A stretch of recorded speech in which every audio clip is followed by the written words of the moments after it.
Hey everyone, July 7th, video log update.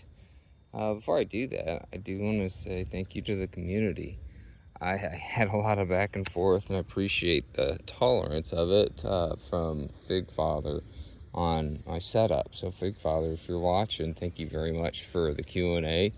As you can see, I can apply some of the things you shared. Work in progress for sure. So the St. Louis Unknown, it's creeping up to that 18-inch mark. Once I get there, definitely gonna pinch it for shaping, not so much fruiting. We're up pot that one too soon. Here we've got Delzin Jome Gran, starting to get some figs. I gotta reshape this guy a bit.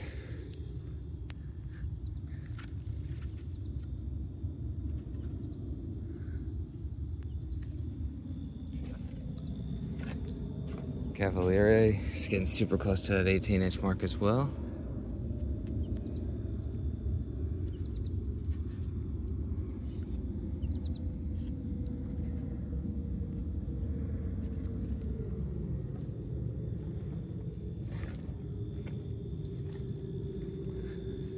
Violette de Bordeaux, up potted last night.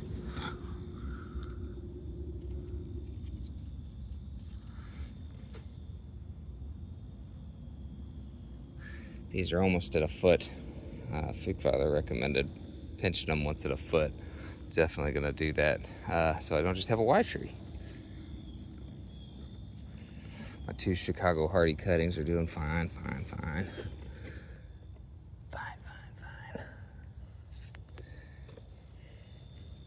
Now Celeste,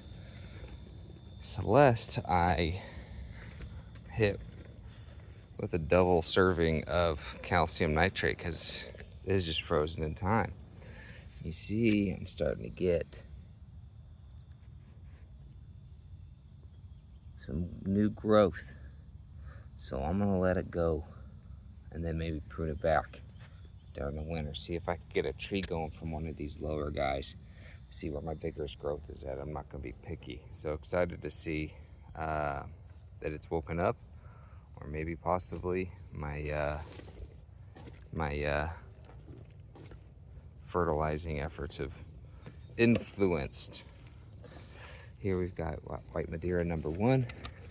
Got pretty decent fig going on there. Just tempted to pick it off, but gotta enjoy yourself a little bit, right?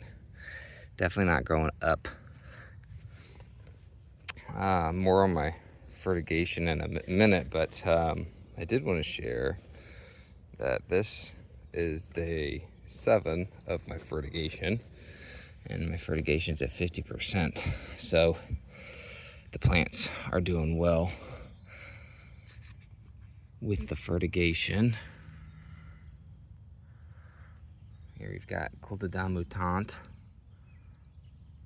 It's getting thick up top. Hopefully it's gonna be reaching up top so I'm just gonna go 18 inches and call it so I can get these guys pinched. Olympian, he's got that side shoot that's really just taken off. That wants to be the main effort, so I'm letting it go.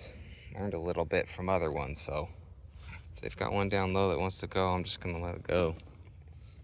Smith, love the shape of this guy. Got a bunch of figs on it. Very curious to see how quickly I can pinch him, but I love the shape he's got going on already, so I'll probably let those go a foot as well before I pinch. Creamy Jurinska picks as well. Since it's early July, I trust all of these will mature, but I don't know, we'll find out. Not quite 18 inches, so. Black Celeste.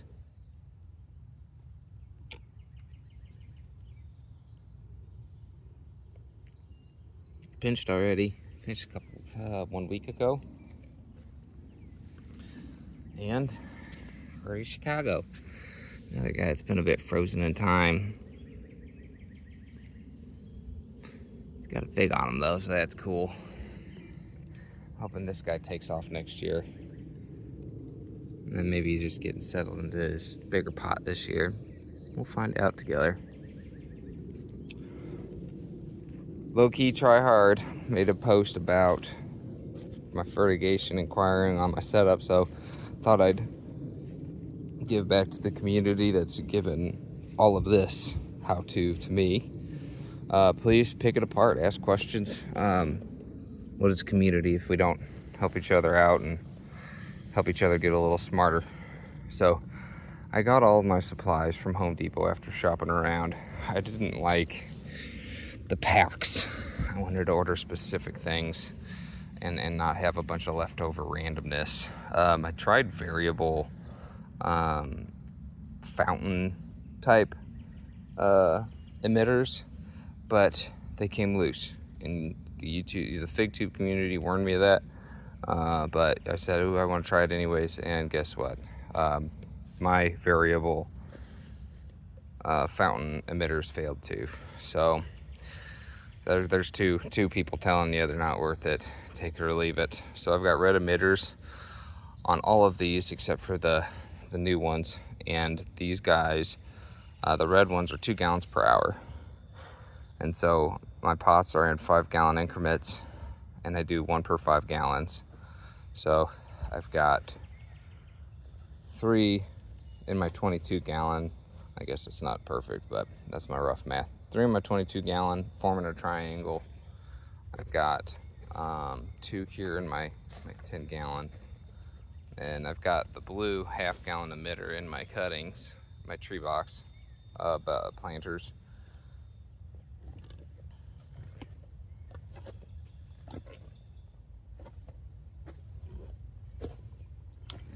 And I'm in the middle of improving my area over here, so it's a mess. So then here it takes us to the heart of the beast. So I've got my water coming in. I use a white hose. You can get the RV hose, because all of my gardening I use these RV hoses because they don't put a lot of nasty stuff that the construction grade, contractor grade hoses do. They leach a lot of stuff. So I use these RV water hoses to make sure that the water my plants are getting are good. And I got my fingers crossed that the irrigation system doesn't leach nasty stuff. I got my timer here. This is for my lawn. Got my timer here. Right now I'm doing 8 minutes twice a day, 6:30 a.m., 6:30 p.m. This downscales my PSI. This is my furtigator. Pretty easy setup, easy flow, 2.5 tank, 2.5 gallon tank is the biggest one. I had to use the biggest one because of my fertilization system. It's math. I see why a lot of people don't bother with it, because there's some math you got to do, and you got to know your fertilizer and what you want to do when you want to do it.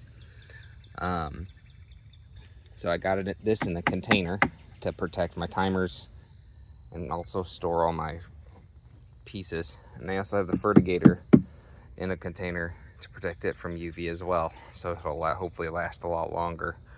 So I've got it running at it's set 60% right now.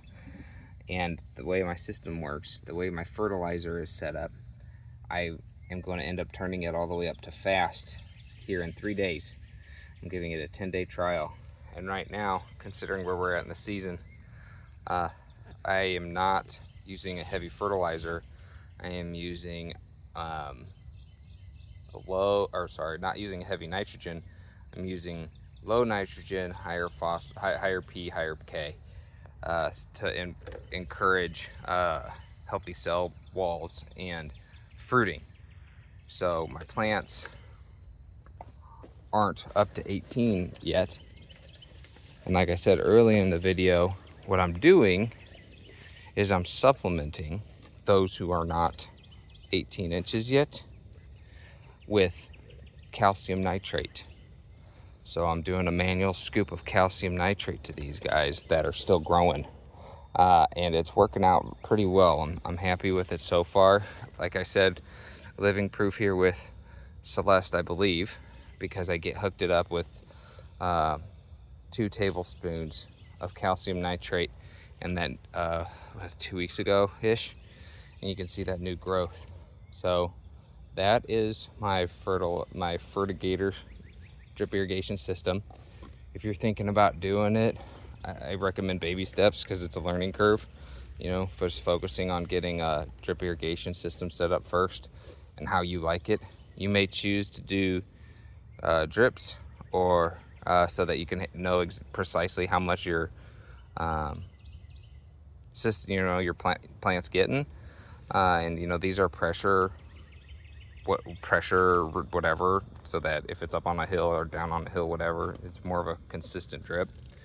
And you may try other things out like I did. And if you do, I'd love to hear about it, because we're all hobbyists figuring this stuff out together. Maybe one of these days I'll tell more about my fertilizer regimen or post it. I did the math, and I did the math and I let it go. So I'm seeing how it goes now. I'm doing the trial. Hopefully I don't burn any of my plants. I plan on flushing once a month. So once I get up to 100% on my furtigator, we're gonna see what it's doing. It should be having max impact though. Happy July 7th. And thanks again to the YouTube community, because literally everything you're looking at, except for the plants themselves, are from the YouTube community. So happy gardening.